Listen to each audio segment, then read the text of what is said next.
So let's talk a little bit more about pride. I want to jump into the Bible very quickly and show you some verses about what does the Bible say about pride. Oh, first of all, talking about pride, I'm not talking about this kind of pride. Every time I try to do a word search about pride or pridefulness on Google, I get all these pictures. Okay, so I'm not talking about this kind of pride. I'm talking about this kind of pride, okay? There is a connection, but we're not talking about that in this podcast, okay? So anyway, this is the kind of pride I'm talking about.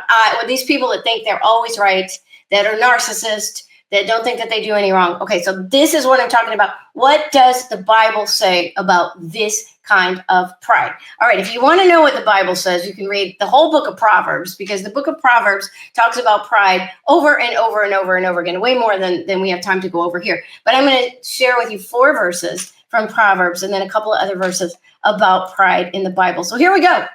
All right, everyone who is proud in heart is an abomination to the Lord. An abomination to the Lord. Be assured, everyone who is proud in heart, he will not go unpunished. Next one. Pride goes before destruction, and a haughty spirit before stumbling.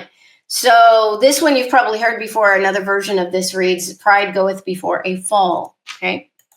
The Lord will tear down the house of the proud, but he will set the boundary of the widow. So the widow would be somebody who's humble.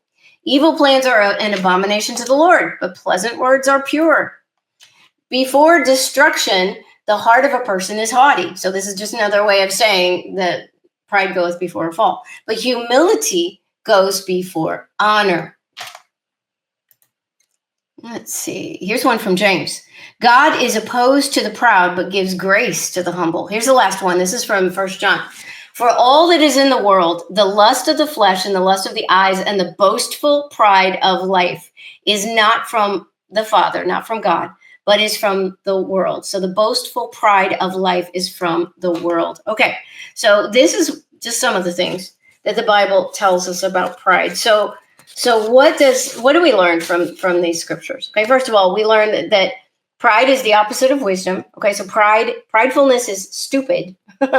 God hates pride. God opposes pride. And all prideful people, overly prideful people, will face destruction eventually, somehow, some way. The Bible says it, okay? And if it doesn't happen in this life, okay, so all of us have known very proud, arrogant people who went to their grave without ever experiencing any kind of, transformation or destruction in this life. Well, for people like that, their death is their destruction, and they will most likely spend eternity apart from God. So what we learn from the Bible is that pride is really, really, really bad, and we do not want to have pride in our life.